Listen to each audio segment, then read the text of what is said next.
With every classical self-improvement YouTuber and influencer becoming irrelevant, there's been one man that's been becoming more relevant than ever. Jak Piggott. I remember seeing on a Jak Piggott short, I forgot which one, a top comment saying, "We made the right person famous." This made me wonder, how is he amassing such a large following without amassing a large amount of haters?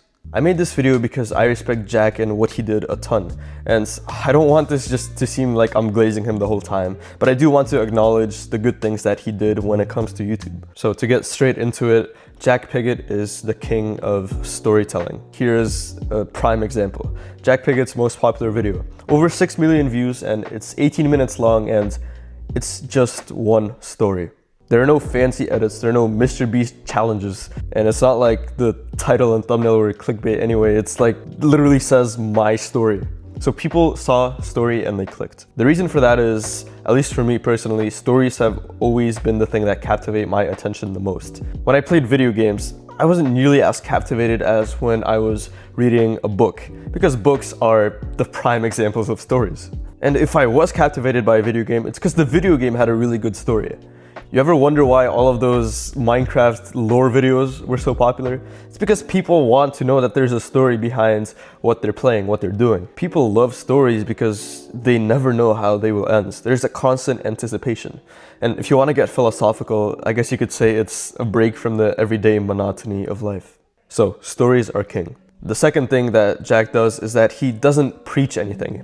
He just tries and give advice. Now this may seem strange because aren't all self-improvement YouTubers just trying to give advice? But when you think about it, if we take a counter example like Hamza, this dude, he doesn't just give you advice, he tells you what to do. That's his whole model. He told you on multiple occasions to just blindly listen to what he says and just turn your brain off and do what he tells you to. And that worked. He has 2 million subscribers and he motivated a bunch of people. However, I feel like recently people have been simply disgusted at YouTubers that try and do that. Like, I don't know any other word to use because I feel like people are so tired of it.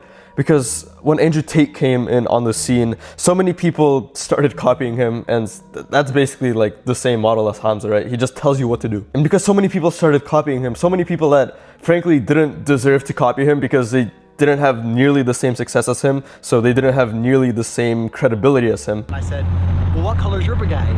All that came down to the fact that there was an oversaturation of these, I guess you could say, arrogant YouTubers. And people hated that. Jak's videos give off the exact opposite vibe. It's really like he's an older brother just trying to talk to you and give you advice. He's not trying to tell you what to do. He lets you live your own life. He's just kind of there if you need him.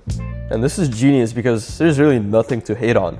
It's his own experience, his personal beliefs. The reason Hamza got a lot of hate and he fell off is because he was changing his mind a lot. And that kind of contradicted like the fact that he knew like the whole truth. If Jak started changing his mind, well, that's perfectly normal because it's just his experience. In my opinion, the most important thing on YouTube is how you make people feel with your videos.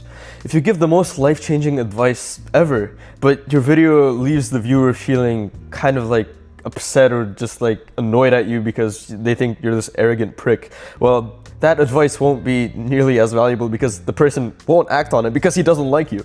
If instead your video didn't have as much like value, I guess you could say, but the person left feeling like satisfied, feeling happy for the first time that day, I feel like that video has a lot more value now. It's a brief point, but Jak doesn't try and tell you that this is the lifestyle of success because he hasn't figured it out yet, and he's authentic with that. And this authenticity is something that you rarely see with creators of his size. And speaking of his size, he doesn't really act like all other big creators do. He doesn't go on podcasts pretending he knows everything. And as a final point, he does not sell anything. And I'm not saying it's bad to sell anything, obviously not. Like, YouTube is your business, you have a right. But just the fact that he doesn't sell anything, that gives him so much more credibility with what he's saying truly being authentic and trying to help you. And I guess you could argue that he's making money off of YouTube AdSense, but he could be making like 1,000 times more money if he sold the product. And that fact makes people more willing to listen to him. All right, thank you for watching, bro. Let me know if this was accurate, Jak Piggott, if you're watching this. Yeah, go join the Discord and go do some push-ups.